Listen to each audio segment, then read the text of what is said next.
주의를 지키게 하시며 감사드립니다. 저희가 호흡하고 저희가 먹고 마시는 것 또한 주님의 은혜임을 고백합니다. 심한 그 은혜에 감격하여 주님께 예배드리오니 이 예배를 받아주시옵소서. 말씀 전하시는 저희 목사님 강건하게 하여 주시옵시고 또한 나오지 못한 성도들 주님 은혜 베풀어 주셔서 속히 예배당으로 올 수 있도록 하여 주시옵시고 또한 병마와 싸우시는 저희 성도님들 또한 주님의 그 치유의 은사로 치유해 주시옵시고 또한 그 기적의 은사를 함께 나눌 수 있는 시간이 되게 하여 주시옵소서. 이 시간 주님을 위해 찬양하오니 이 찬양을 받아 주시옵소서. 모든 기도 예수 그리스도의 이름으로 기도드립니다. 시간 박수 치면서 찬양하겠습니다.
십자가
기도하는 시간 갖겠습니다.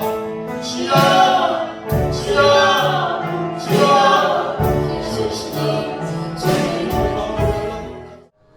할렐루야. 하나님 말씀을 보도록 하겠습니다. 하나님 말씀 마가복음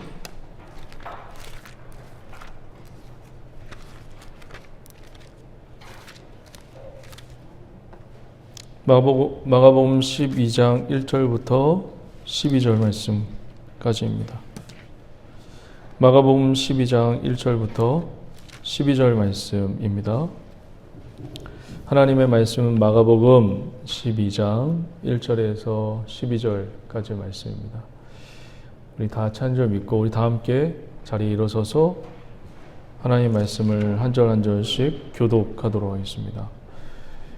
예수께서 비유로 그들에게 말씀하시되 한 사람이 포도원을 만들어 산 울타리를 두르고 즙 짜는 틀을 만들고 망대를 지어서 농부들에게 새로 주고 타국에 갔더니 때가 이르매 농부들에게 포도원 수출 얼마를 받으려고 한 종을 보내니 그들이 종을 잡아 심히 때리고 거저 보내었거늘 다시 다른 종을 보내니 그의 머리에 상처를 내고 능욕하였거늘 또 다른 종을 보내니 그들이 그를 죽이고 또 그 외에 많은 종들도 더러는 때리고 더러는 죽인지라. 이제 한 사람이 남았으니 곧 그가 사랑하는 아들이라 세월로 이를 보내며 이르되 내 아들은 존대하리라 하였더니 그 농부들이 서로 말하되 이는 상속자니 자 죽이자 그러면 그 유산이 우리 것이 되리라 하고 이에 잡아 죽여 포도원 밖에 내던졌느니라. 포도원 주인이 어떻게 하겠느냐 와서 그 농부들을 진멸하고 포도원을 다른 사람들에게 주리라. 너희가 성경의 건축자들이 버린 돌이 모퉁이의 머릿돌이 되었나니 이것은 주로 말미암아 된 것이요 우리 눈에 놀랍도다. 함을 읽어보지도 못하느냐 하시니라. 그들이 예수의 이 비유가 자기들을 가리켜 말씀하신 줄 알고 잡고자 하되 무리를 두려워하여 예수를 두고 가니라. 아멘. 자리에 앉으셔서 우리 좌우 옆분들에게 이렇게 인사하도록 하겠습니다. 주님이 붙드시고 지켜주십니다. 네, 주님이 붙드시고 지켜주십니다. 또 한 번 인사하도록 하겠습니다. 주의 이름으로 사랑하고 축복합니다. 네, 주의 이름으로 사랑하고 축복합니다. 자, 오늘 말씀은 그 예수님의 비유에 관한 이야기인데 연결이 되어 있어요. 우리 저번 주의 말씀과 연결이 되어 있어요. 예수님께서 성전에서 비둘기 파는 사람들, 장사하는 사람을 다 내어쫓습니다. 그랬더니 대제사장과 그 리더자들이 찾아와서 예수님께 이렇게 말씀하시죠. 이렇게 물어보죠. 너 무슨 권위로 이렇게 하느냐? 그러니까 이 말은 쉽게 풀어서 의역을 하게 되면 이런 거죠. 너 뭐 하는 놈이냐? 너 뭐 하는 놈인데 네가 뭔데 여기서 성전에서 이들이 세를 내고 장사하는데 네가 뭔데 이런 짓을 하느냐? 다 내어쫓느냐? 어떤 권위로 하느냐? 이때 예수님께서 그들의 질문에 대답하지 않으셨어요? 대답하지 않으시고 또 질문을 던지시죠. 내가 하는 것이 요한의 침례가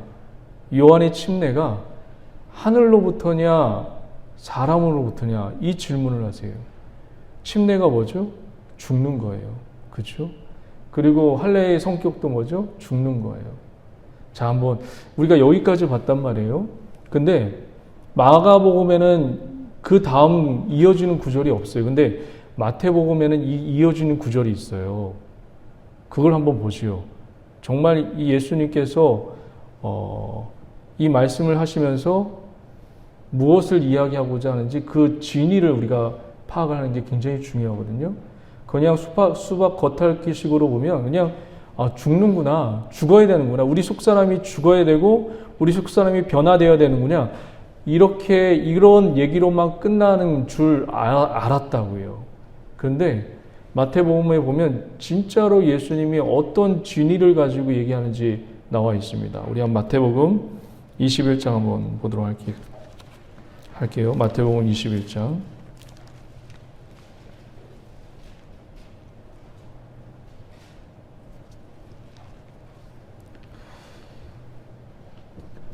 자, 23절 한번 보세요. 마태복음 21장 23절에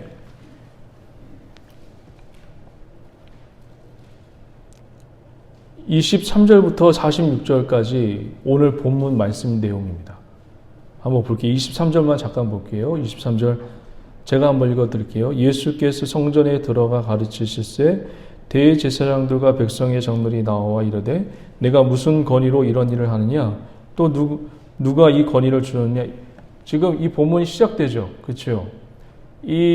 우리가 저번 주에 봤던 말씀이 끝나고 나서 마가복음에는 없는 말씀이 있어요.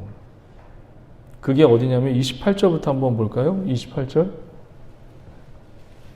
시간이 없으니까 집에서 꼭 한번 읽어보셔야 됩니다. 28절부터는 쭉 읽어볼게요. 28절부터 32절까지 쭉 한번 읽어볼게요. 이것도 이번에 교독합니다.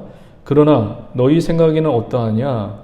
어떤 사람에게 두 아들이 있는데 두 아들이 있대요. 맏아들이 가서 이르되 오늘 포도원에 가서 일하라 하니 대답하여 이르되 아버지 가겠나이다 하더니 가지 아니하고 첫째 아들이 가지 않았어요.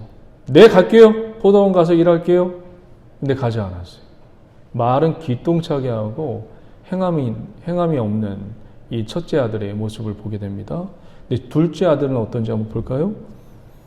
둘째 아들에게 가서 또 그와 같이 말하니 대답하여 이르되 실소이다 하였다가 그 후에 뉘우치고 갔으니 둘째 아들은 싫어요 했는데 뉘우치고 갑니다. 말은 그렇게 했는데 마음이 거림직하고 또 아버지에게 그렇게 했던 게 미안해서 가서 일을 하러 갑니다. 31절 32절 다 같이 한번 읽어봅니다. 시작. 그들 중에 누가 아버지의 뜻대로 하였느냐 이르되 둘째 아들이나이다. 예수께서 그들에게 이르시되 내가 진실로 너희에게 이르노니 세리들과 창녀들이 너희보다 먼저 하나님 나라에 들어가리라. 요한이 의로 도도 너희에게 왔거늘 너희는 그를 믿지 아니하시되 세리와 창녀는 믿었으며 너희는 이것을 보고도 끝내 뉘우쳐 믿지 아니하였도다. 아멘. 예수님이 요한의 침례가 하늘로부터냐 사람으로부터냐 묻고 이게 이제 속사람이 변하지 않는 인간들의 모습을 이렇게 얘기하다가 그걸로 끝난 게 아니에요. 지금 두 아들의 비유를 통해서 첫째 아들은 갈 마음이 아예 없었던 거죠. 근데 입으로는 네 알겠습니다. 그렇게 한 거죠. 그리고 둘째 아들은 싫어요. 그렇게 했는데 회개하고 뉘우쳐서 포도원에 가서 일을 합니다. 아버지의 말을 듣습니다. 근데 여기 보니까 뉘우치고 회개한 사람들은 세리와 창녀라고 지금 말씀하고 있네요. 그러니까 예수님이 권위에서 시작해서 이게 누구의 권위냐? 너 뭐하는 놈이냐? 여기서 시작해서 무엇으로 끝나죠? 순종으로 끝나요. 그러니까 예수님께서 하고 싶은 얘기는 뭐냐면 속사람이 변화되지 않으면 이 속사람이 죽지 않으면 순종이 이루어질 수가 없다는 것을 얘기하고 있는 겁니다. 내 안이 죽지 않으면 이 속사람이 변화되지 않으면 하나님 앞에 순종이 안 돼요. 보세요. 구약의 제사를 보세요. 구약의 제사. 지금 잠깐 한번 구약의 제사를 보시라고 생각해 보시라고요.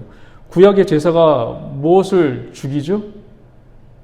제물을 죽인 다음에 진행한단 말이에요. 우리의 심령이 죽은 다음에 예배가 진행이 돼요. 우리가 죽지 않으면 진행이 안 돼요. 그 다음 순서로.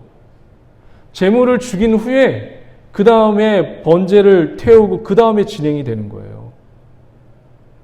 죽지 않으면 예배가 진행이 안 돼요. 신앙이 진행이 안 돼요. 죽지 않으면 하나님의 소명이 순종이 안 돼요. 하나님의 시키신 일이 순종이 안 돼요. 이루어지지가 않아요. 그 얘기를 지금 하시는 겁니다.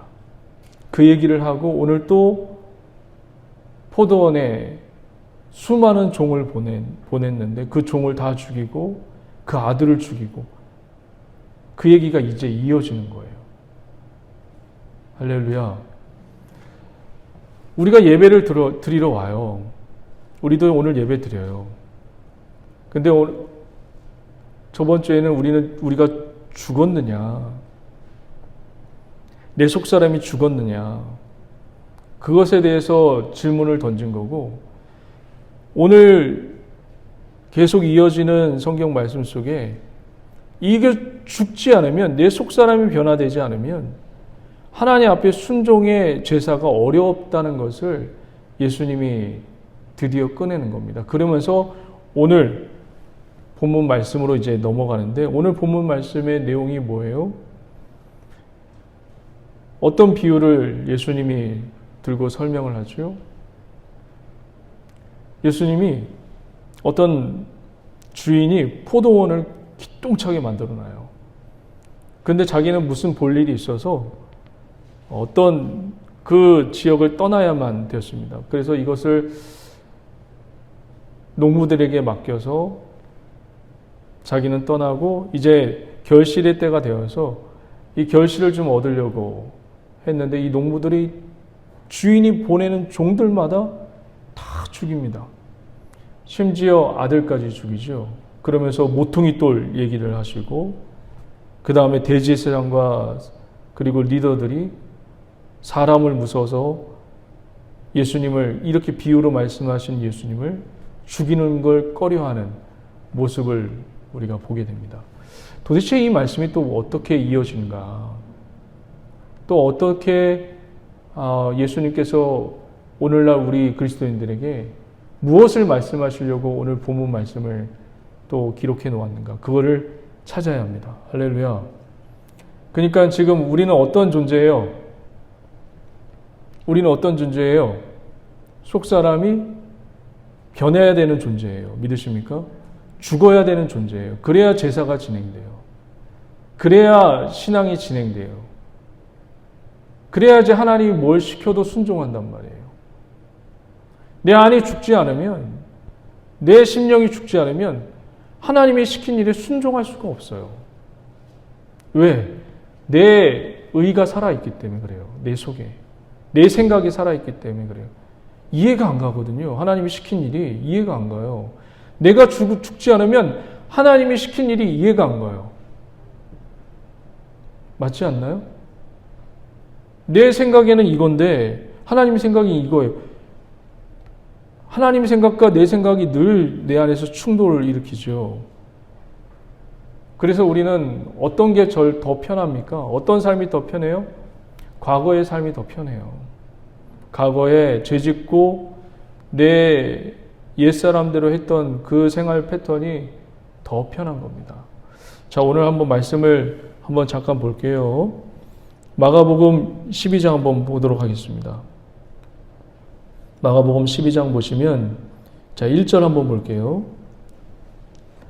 예수께서 비유로 그들에게 말씀하시되, 한 사람이 포도원을 만들어 산 울타리를 두르고 줍자는 틀을 만들고 망대를 지어서 농부들에게 새로 주어 타국에 갔더니, 2절 다 같이 한번 읽어봅니다. 시작. 농부들에게 포도원 수출 얼마를 받으려고 한 종을 보내니. 성경에 보니까, 오늘 마가복음에 보니까 종들을 보내요. 근데 몇 명 보냈나요? 몇 명 보냈죠? 자, 한 종을 보냈다고 얘기했어요. 3절 한번 읽어볼까요? 시작. 그들이 종을 잡아 심히 때리고 거저 보내었거늘. 이 종을 잡아서 때려서 보냅니다. 자, 그래서 이 주인이 또 보내죠. 4절 다 같이 한번 읽어봅니다. 시작. 다시 다른 종을 보내니 그의 머리에 상처를 내고 능욕하였거늘. 자, 5절 또 한번 볼까요? 시작. 또 다른 종을 보내니 그들이 그를 죽이고 또 그 외의 많은 종들도 더러는 때리고 더러는 죽인지라. 6절 한번 또 한번 볼까요? 이제 한 사람이 남았으니 곧 그가 사랑하는 아들이라 최후로 이를 보내며 이르되 내 아들은 존대하리라 하였더니. 자, 보세요. 몇 명 보냈죠, 종을? 5절에 보니까 한두 종이 아니에요. 여러 종을 보냈어요. 또 다른 종을 보내니 그들이 그를 죽이고 또 그 외에 많은 종들도 더러는 때리고 더러는 죽인지라. 많은 종을 보냈어요. 한두 명이 아니에요. 여기서 우리는 무엇을 깨달아야 되나요? 표면적인 것을 보게 되면, 이 말씀 표면적인 것을 의미를 보게 되면 예수님이 많은 종을 보냈어요. 어떻게 표면적으로 보면 기회를 많이 주신 것처럼 보여요. 그죠? 예수님이 우리에게 기회를 많이 주시는구나. 그것처럼 보여요. 그런데 이 짧은 메시지 안에 딱 세 단어가 굉장히 중요합니다. 보내다라는 단어가 굉장히 중요해요. 보내다. 할렐루야. 이 보내다라는 단어가 왜 중요하냐면, 저와 여러분들 지금 이곳에 내가 왔습니까? 아니면 하나님이 보내서 왔습니까? 내 의지로 온 거예요? 아니면 하나님이 보내서 오신 거예요? 여러분 기억하세요. 절대 내 의지로 온 게 아니에요. 내 의지로 여기 왔다고 쳐요. 내 의지를 보내신 분은 누구예요? 내 의지를 사용하신 분은 누구예요? 하나님이에요. 믿으십니까? 주님이 보내서 오신 거예요. 믿으십니까?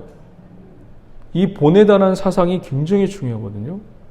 여러분, 예수님의 제자들을 신약 성경에는 뭐라고 부르죠?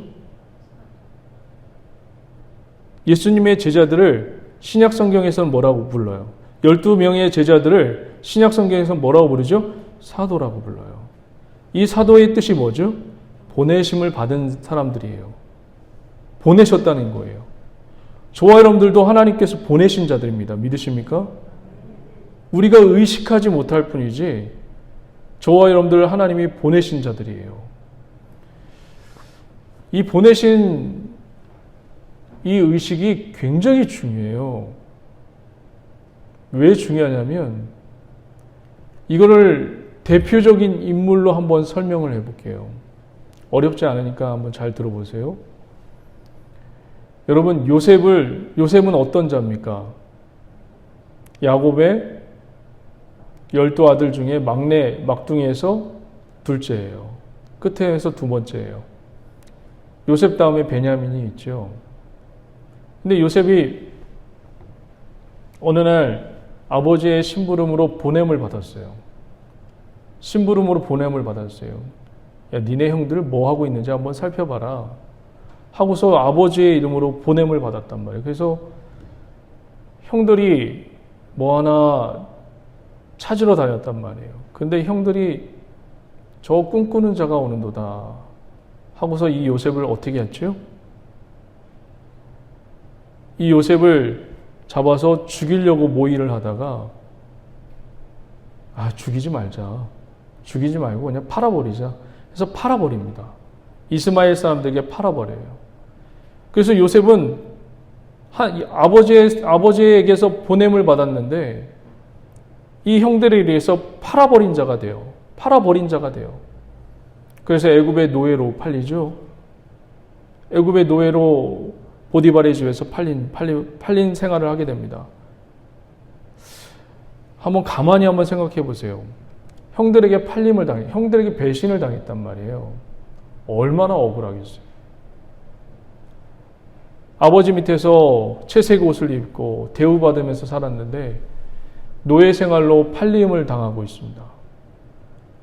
그리고 그것에서 보디발의 아내에게 억울한 누명을 씌워서 노예 생활도 팔려왔는데 또 어떻게 되죠?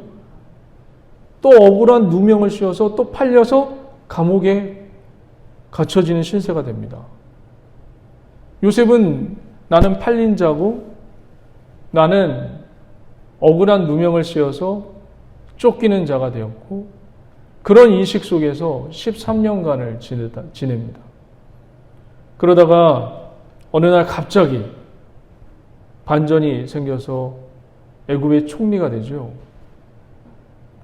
요셉은 늘 한켠에 나는 팔린 자고, 나는 억울한 자고, 나는 도망자고, 나는 팔려서 노예 신분을 입고 감옥에 그렇게 갇힌 신세가 됐다는 그런 생각을 가지고 살았던 존재가 요셉입니다. 그런데 어느 날 요셉이 총리가 됩니다. 총리가 되었어도 자기의 신분, 자기네 팔린 그 상처는 여러분 잊혀질까요? 잊혀지지 않을까요? 내가 한 나쁜 짓은, 내가 한 다른 사람들에게 그런 상처는 쉽게 잊혀져요. 그런데 그 사람에게 받은 상처는 사람은 잊혀지나요? 잊혀지지 않나요? 희한하게도 내가 준 거는 금방 잊혀져요. 그런데 내가 받은 상처는 안 없어져요. 그런데 이 상처가 없어질 수 있는 은혜가 있습니다. 바로 누구를 만나면 어린 양의 보혈의 피로 통과가 되면, 덮어씌움을 받으면 이 모든 게 바뀌어집니다. 할렐루야.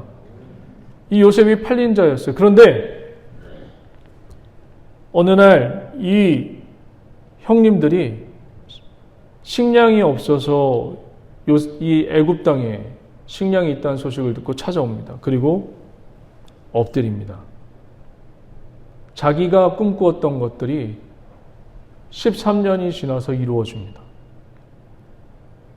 그리고 형들이 머리를 조아리면서 식량을 구걸할 때 애굽에 있던 요셉이 드디어 깨닫습니다. 아, 나는 하나님 앞에서 내가 팔리운 존재가 아니구나. 팔리운 존재가 아니구나.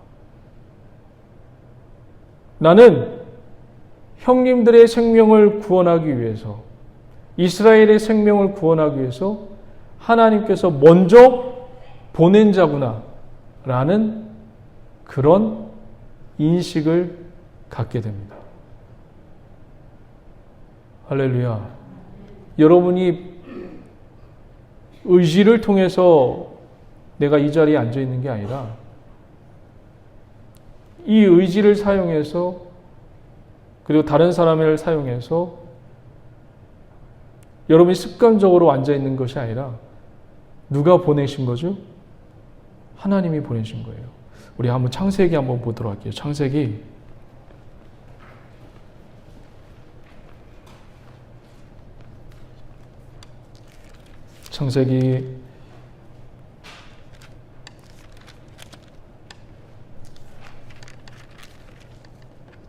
45장 한번 보세요.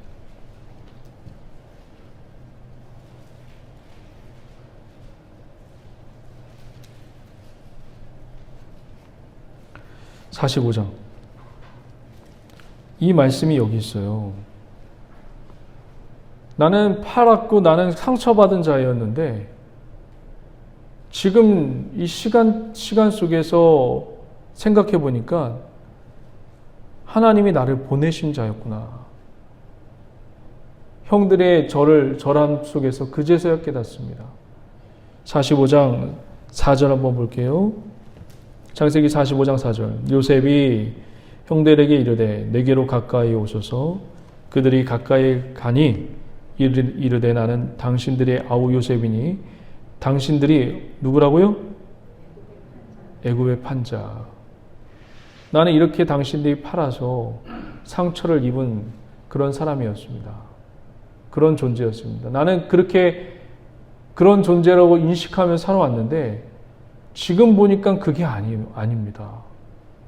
지금 보니까 하나님이 모든 걸 계획하셔서 하나님께서 여러분들의 생명을 구원하기 위해서 미리 보낸 자였다는 것을 이제서야 깨닫게 됩니다. 그 다음 절 다 같이 큰 목소리로 한번 읽어봅니다. 시작. 당신들이 나를 이곳에 팔았다고 해서 근심하지 마소서. 한탄하지 마소서. 하나님이 생명을 구원하시려고 나를 당신들보다 먼저 보내셨나이다. 할렐루야. 저와 여러분들은 보내심을 받은 자들입니다. 판자가 아니에요. 팔아서 여러분 상처를 많이 입었고 이 세상에서 지금까지 살면서 당한 것만 기억하잖아요. 내가 상대방에게 했던 것은 기억이 전혀 안 나요. 근데 상대방이 나에게 아프게 했던 것만 기억이 난단 말이에요. 그런데 이 모든 것이 나는 억울한 일이었고, 나는 상처받을 일이었고, 나는 힘든 일이었고, 이런 모든 것들이 이 경험하게 하시고, 그리고 아프게 하시고, 이런 것들을 왜 겪게 하셨냐? 누구의 생명을 구원하려고? 당신들의 생명을 구원하려고. 내가 이것을 겪음으로 말미암아 내 경험을, 이런 아픔의 경험을 상대방이 겪었을 때 우리는 위로해 줄 수 있습니다. 판단이 아니라 위로해 줄 수 있어요. 믿으십니까? 여러분들에게 미리 그런 아픔을 겪어요. 이런 아픔을 겪은 자에게 내가 수십 년 동안 억울하고 내가 왜 이런 고난과 고통을 당했는가 이유를 몰랐을 때 그것을 똑같이 겪고 있는 형제와 자매들을 보면서 우리는 위로해 줄 수 있는 그런 하나님의 수준 있는 자로 만드시는 것입니다. 할렐루야. 왜 우리가 먼저 이런 것을 겪고 그리고 고난을 받아야 하느냐? 딱 한 가지밖에 없어요. 생명을 구원하시려고. 할렐루야. 여러분의 생명뿐만 아니라 여러분을 통해서 생명을 구원할 자가 많이 있다는 것입니다. 그래서 저와 여러분들 하나님께서 보내심을 받은 자입니다. 믿으시길 바랍니다. 하나님이 보내심을 받은 자입니다. 믿으시길 바랍니다. 그래서 많은 걸 겪는 거예요. 겪어서 누구를 살리려고? 내가 겪었던 아픔과 실패와 절망과 좌절을 겪었던 사람들을 살리려고. 그 인식과 의식이 우리 성도들 삶 속에 임하시길 주의 이름으로 간절히 축원드립니다. 할렐루야. 자, 마가복음 12장 다시 한번 볼게요. 마가복음 12장에 보시면 종도 보내고 아들도 보냈는데 이 아들을 이 사람들이 어떻게 하죠? 7절에 보시면 아버지는 이 아들을 보내면 이 아들만은 좀 존대하겠지 그렇게 생각했는데 그건 아버지의 생각이었고 농부들의 생각은 달랐습니다. 이 아들을 죽이면 그 유산이 우리 것이 된다라고 생각해서 이 아들을 어떻게 죽이죠? 포도원에서 죽이나요? 포도원 밖에서 죽이나요? 한번 볼까요? 6절 12장 6절 다 같이 한번 읽어봅니다. 시작. 이제 한 사람이 남았으니 곧 그가 사랑하는 아들이라 주로 이를 보내며 이르되 내 아들은 존대하리라 하였더니 그 농부들이 서로 말하되 이는 상속자니 자 죽이자. 그러면 그 유산이 우리 것이 되리라 하고 다 같이요. 시작. 이에 잡아 죽여 포도원 밖에 던져내니라. 포도원 안에서 죽여요? 포도원 밖에서 죽여요? 포도원 밖에서 죽이잖아요. 포도원 밖에 내던져던데요. 누굴 얘기하는 걸까요? 이 아들은. 그렇죠. 그리스도죠. 예수님이 어디서 죽으셨죠? 십자가에서 죽으셨죠. 그렇죠? 하지만 예루살렘 밖에서 십자가상에서 죽으셨잖아요. 히브리서 13장 한번 보도록 하겠습니다. 히브리서 13장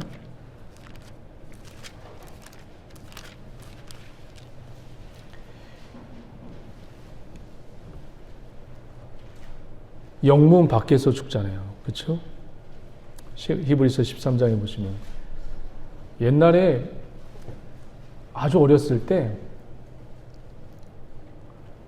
우리 아주 어린 꼬마였지만 제가 교회에 오면 이 찬양에 굉장히 눈물이 많이 났어요. 신앙도 없었던 때고 그럴 때인데 여러분 이 찬양 아세요? 서쪽 하늘 붉은 노을 영문 밖에 길이구나 따라라라 따라라라 따라라라 따라라라 아마 신앙생활을 오래 하신 분은 아마 아실 거예요. 제가 어렸을 때 아주 꼬마인데도 불구하고 그 찬양만 들으면 막 울고 그랬어요. 그 리듬이 슬퍼서 그런지 모르겠지만 그때 이유 왜 영문 밖에 죽는 거야? 서쪽 하늘이 왜 붉어지는 거야? 그런 이유를 몰랐었는데 신학을 하면서 또 예수님을 믿으면서 왜 예수님이 영문 밖에서 죽으시는지 그 의미를 알게 되었습니다. 히브리서 13장 11절 한번 보도록 하겠습니다. 이는 죄를 위한 짐승의 피는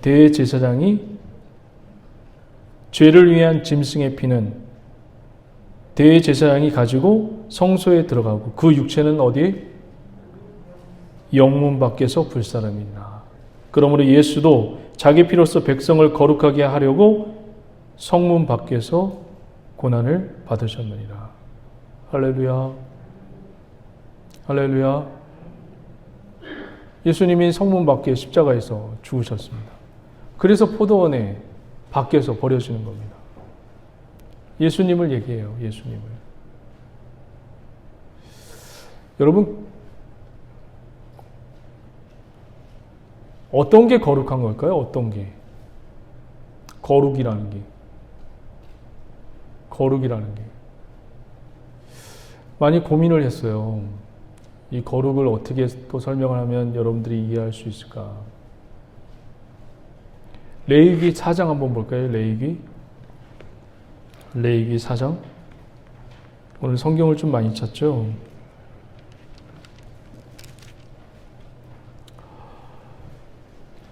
레위기 4장에 보면 이 제사 지내는 법이 나오거든요. 여러분, 사람이 번제될 그 짐승을 가지고 와요. 제사장이 가지고 와서 그 짐승은 누가 죽일까요? 그 짐승을 누가 죽여요? 제사장이 죽일까요? 가지고 온 사람이 죽일까요? 많은 분들이 제사장이 죽일 거라고 생각을 해요. 그 짐승은 자기가 키웠단 말이에요.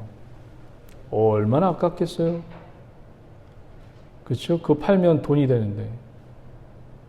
자기가 키운 아주 어린 양을 데리고 와서 자기 손으로 죽이는 거예요. 제사장이 안 죽여줘요. 자기 손으로 죽이는 거예요.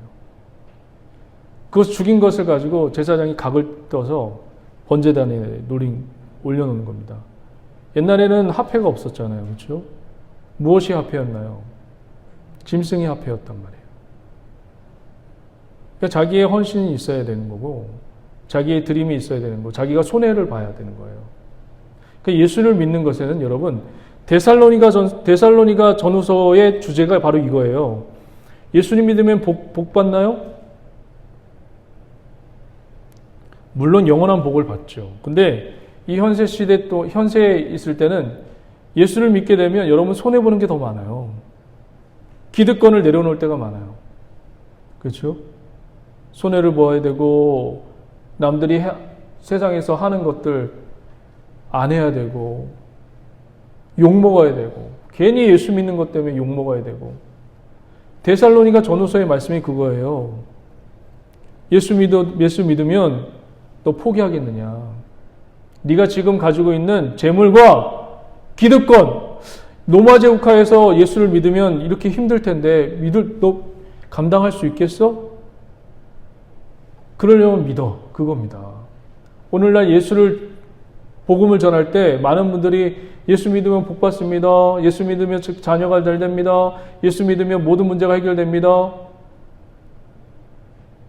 순간에 그 사람을 길을 잡기 위해서 그렇게 얘기하잖아요. 바울은 그렇게 복음을 전도하지 않았어요. 예수 믿으면 당신들 지금 고관 대작들인데 포기할 게 많은데 그거 포기할 수 있겠어요? 그러려면 믿으세요. 그게 데살로니가 전후서의 주제예요. 그걸 내려놓을 자신이 있고 손해를 볼 자신이 있으면 예수님을 믿으세요. 포기할 수 있으면 내가 죽을 수 있으면 예수님을 믿으세요. 그게 데살로니가 전후서의 말씀이에요. 오늘날 전도 방식과 많이 틀리죠. 포기할 수 있으면 믿으세요. 손해볼 수 있으면 믿으세요. 생명을 내려놓을 수 있으면 믿으세요. 이게 데살로니가 전후서의 주제예요.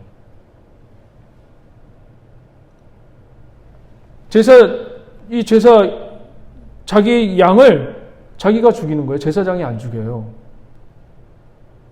얼마나 아깝겠어요. 손해도 봐야 되고. 그리고 그것을 태웁니다.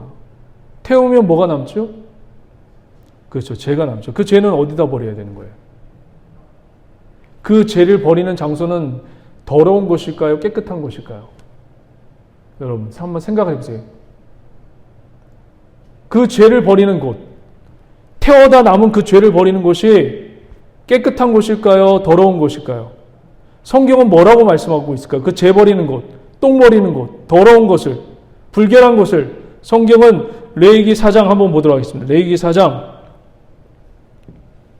12절 말씀해 보면 그곳이 어떤 곳인지를 말씀하고 있어요. 레위기 4장 12절 다 같이 한번 읽어봅니다. 시작. 똥, 그 송아지 전체를 진영 바깥 재버리는 곳인 뭐라고요? 정결한 곳으로 가져다가 불로 나무 위에서 사를 때 곧 재버리는 곳에서 불사를지려. 그곳이 더러운 곳이에요? 정결한 곳이에요? 정결한 곳이에요. 그러니까 우리는 어떻게 해야 돼요? 주님을 쫓아가는 삶을 사는 거예요. 이게 정결한 삶이에요. 주님을 쫓아가는 삶. 주님이 어디 십자가에 달려 죽으셨잖아요. 그래서 우리는 십자가만을 바라보고 가야 돼요. 주님이 죽으셨어요. 많은 사람들이 세상에서는 리더가 되려면 뭐라고 얘기해야 돼요? 주도권을 잡으라고 얘기해요. 그래서 희한하게도 교회 안에서도 리더가 된 사람이 주도권을 확 휘어잡으려고 해요. 자기의 카리스마로, 자기의 말발로, 자기의 물질로. 주도권을 잡으라고 얘기합니다. 그러니까 교회에서 싸움이 일어나고 분쟁이 일어나죠. 근데 성경은 뭐라고 얘기했어요? 미라리래라고 얘기했어요. 죽으라고 얘기했단 말이에요. 썩어서 죽으라고 얘기를 했어요. 내 안이 썩어서 죽으라고. 예수님 속을 보면 굉장히 썩어 있을 거예요. 그렇죠? 예수님을 따라가는 저와 우리 성도님들도 속이 뭉들어져 있습니다. 지구역장님들은 그 지구역을 관리하면서 그 지구역원들이 얼마나 속을 새겨요. 뭐 좀 하자고 하면 싫어요. 안 해요. 당신만 하세요. 왜 그냥 순종하면 되는데 꼭 한마디를 해야 돼요. 주도권을 놓지 않으려고. 썩어 문드러지라고 얘기를 했는데 주도권을 잡으라고 얘기해요. 세상에서. 그래서 그 가치관을 교회 안에 끌고 와요. 그래서 문제가 생기는 겁니다. 오늘 이것까지 하게 되면 시간이 너무 많이. 마가복음 12장 다시 한번 와서 볼게요. 그래도 하죠. 굉장히 중요하니까.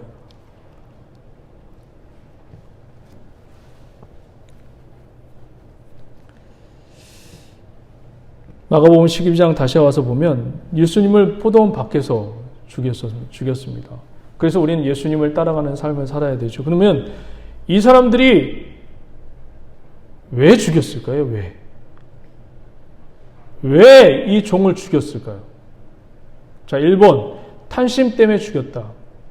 여기 상속받을 자를 죽이면 그 유산이 우리에게 넘어오니까 이 상속자를 죽이면 우리 그 유산을 받을 수 있는 그 탐심된 마음 때문에 이 아들을 죽였다. 1번. 2번. 자기 수준이 안 돼서 죽였다. 뭘까요, 여러분? 50%예요. 한번 찍어보세요. 1번인 것 같아요? 2번인 것 같아요? 여기 표면상으로 보면 보세요. 7절 한번 보실까요? 마가복음 12장 7절에 보시면 그 농부들이 서로 말하되 이는 상속자이니 자축이자 그럼 그 유산이 우리 것이 되리라 하고, 이게 표면적인 사건이에요. 그러나 이 속마음을 보셔야 돼요. 속마음을 보셔야 돼요. 이 속마음이 어디 나와 있을까요? 이사야서 5장 한번 볼까요? 이사야 5장. 빨리 한번 펴보세요. 이사야 5장을 보시면 지금 이 본문 말씀과 얼추 비슷한 말씀이 나와요. 이사야서 5장. 구약 성경, 제가 가지고 있는 성경은 972페이지에 있습니다. 이사야서 5장 1절을 보면 하나님이 포도원을 심었대요. 근데 포도원을 심었는데 극상품 포도원을 심었대요. 근데 그 농부들이, 유다와 이스라엘 되는 그 농부들이 들포도를 맺었다고 나와 있습니다. 한번 볼게요. 1절, 2절, 그리고 7절까지인데 우리 교독하면서 읽어보도록 하겠습니다. 시작. 나는 내가 사랑하는 자를 위하여 노래하되 내가 사랑하는 자의 포도원을 노래하리라. 내가 사랑하는 자에게 포도원이 있으며 심히 기름진 사내로다. 2절.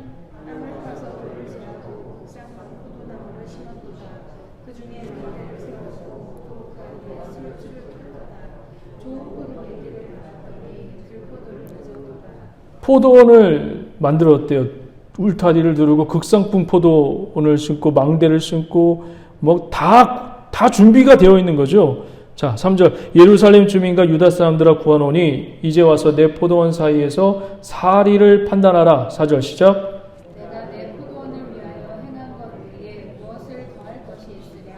내가 좋은 포도 맺기를 기다렸거늘 들포도를 맺으면 어찌 되리고. 들포도를 맺었어요. 왜 맺었는지 한번 보지요.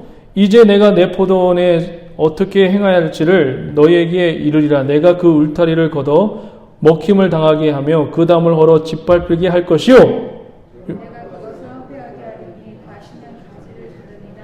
북을 돋우지 못하여 찔레와 가시가 날 것이며 내가 또 구름에게 명하여 그 위에 비를 내리지 못하게 하리라. 다 같이요. 물은 만군의 야외의 포도원은 이스라엘 족속이요 그가 기뻐하신 남은 유다 사람이라. 그들에게 정의를 바라셨더니 도리어 포악이요 그들의 공의를 바라셨더니 도리어 부르짖으며 도도다. 아멘. 탄심이 아니에요. 하나님은 극상품 포도를 심었단 말이에요. 그러면 어떤 포도가 나와야 돼요? 극상품 포도가 나오는 게 정상이에요. 그런데 어떤 포도가 나왔죠? 들포도가 나왔어요. 이것은 누구의 잘못이죠? 종자가 같으면 극상품 포도가 나온다고 해요. 그러면 이거는 주인 잘못이 아니에요. 이걸 누구에게 맡기고 떠났죠? 농부에게 맡기고 떠났단 말이에요. 농부가 극상품 포도 열매를 맺을 수 있는 그런 실력과 수준과 능력이 안 된다는 것을 오늘 말씀하고 있는 겁니다. 우리는 기억하셔야 돼요. 우리는 그런 수준이 안 돼요. 하나님이 보세요. 하나님이 형상대로 만들어 놓은 저와 여러분들이란 말이에요. 창세기에 보면. 그런데 죄의 유혹에 빠져서 사단의 꼬임에 빠져서 어떻게 되었습니까? 죄인이 되어버려 망가져 버렸어요. 사망자가 되어버렸단 말이에요. 망가져 버렸어요. 이렇게 해서 우리가 수준이 안 돼요. 능력도 안 되고 실력도 안 돼요. 이런 존재가 되어버렸단 말이에요. 그럼 이걸로 끝나야 되나요? 다시 한번 마가복음 12장으로 다시 돌아오시면 그래서 하나님이 모퉁이 돌이 되신 거예요. 마가복음 12장 다시 한번 볼게요. 10절.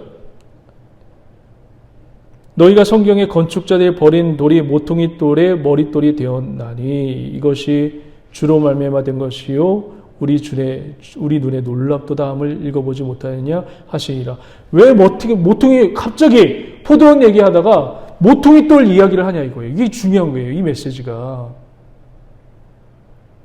왜 갑자기 포도원 얘기를 하다가 모퉁이 돌 얘기를 하죠? 여러분, 우리 교회 모퉁이 돌이 어디 있어요? 입구에 보면 모퉁이 돌 박혀져 있죠. 그렇죠. 우리 건축 기준에 의해서는 모퉁이 돌은 맨 나중에 박아요. 하지만 이스라엘의 건축의 돌은 건축의 그 기준은 어떻게 하냐면 제일 먼저 모퉁이 돌을 해요. 그리고 이 건축이 어디서 끝나냐면 모퉁이 돌에서 끝나요. 처음 시작도 모퉁이 돌을 세워놓고 시작하고 그 다음에도 마지막에도 모퉁이 돌에서 끝나요. 우리하고 잘 달라요. 그래서 요한계시록에 보면 모퉁이 돌을 뭘로 표현하냐면 주는 알파와 오메가로 표현하는 겁니다. 처음과 끝을 얘기하는 거예요. 왜 이 표현을 썼을까요? 우리는 수준과 능력과 실력이 안 돼요. 사망자예요. 이런 수준과 능력과 실력이 안 되니까 하나님이 어떻게 하신다는 거예요? 처음부터 끝까지 우리를 어떻게 해요? 만들어 가신다는 표현이에요. 처음부터 끝까지 하나님이 우리를 만드신다는 표현입니다. 할렐루야! 믿으십니까? 그 표현을 마지막에 이렇게 나는 모퉁이 돌이다. 너희 수준과 능력이 안 되지만 내가 이렇게 처음부터 끝까지 너희들을 만들 것이다. 그런 의지가 담겨져 있는 뜻이에요. 데살로니가전서 5장에 보면 항상 기뻐하라, 쉬지 말고 기도하라, 범사에 감사하라. 이는 하나님의 뭐라고요? 뜻이라고 했잖아요. 진짜 표현은 의지예요. 하나님의 의지대로, 내 의지로, 내 능력으로 너를 기뻐하는 자가 되게 하겠고, 너를 범사에 감사하는 자로 만들겠고, 내가 너를 쉬지 않고 기도하는 자로 만들겠다는 뜻이 그 데살로니가전서에 5장에 보시면 하나님의 뜻이에요. 하나님의 의지가 이 교회에 넘쳐나기를 주의 이름으로 간절히 축원드립니다. 기도하시겠습니다. 하나님 감사합니다. 오늘도 주의 놀라운 기름 부으심이 충만케 하여 주시옵소서. 예수님의 이름으로 축복하며 기도됩니다. 아멘. 찬양 드리도록 하겠습니다. 다 함께 일어서서 찬양 드리는데요. 제가 요즘에 늘 너무 은혜 받고 있는 찬양이에요. 같이 찬양했으면 좋겠습니다. 다 같이 일어서서 찬양 드립니다.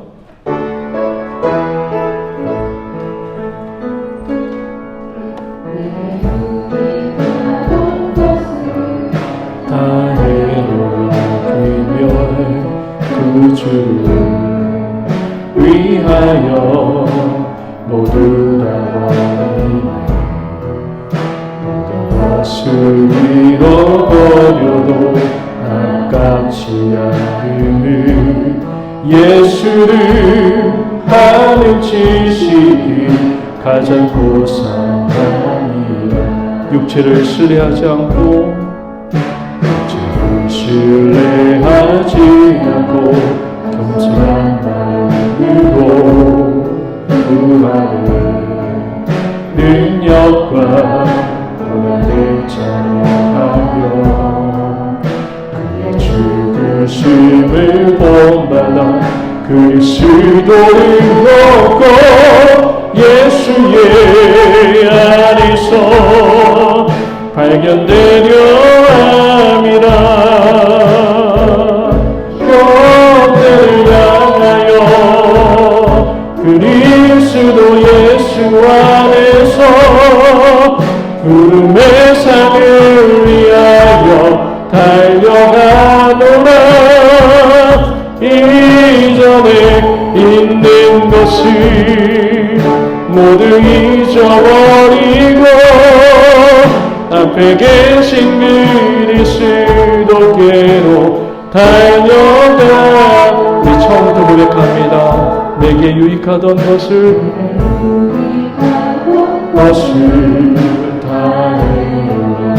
다해내고 그 주를 위하여 모두 다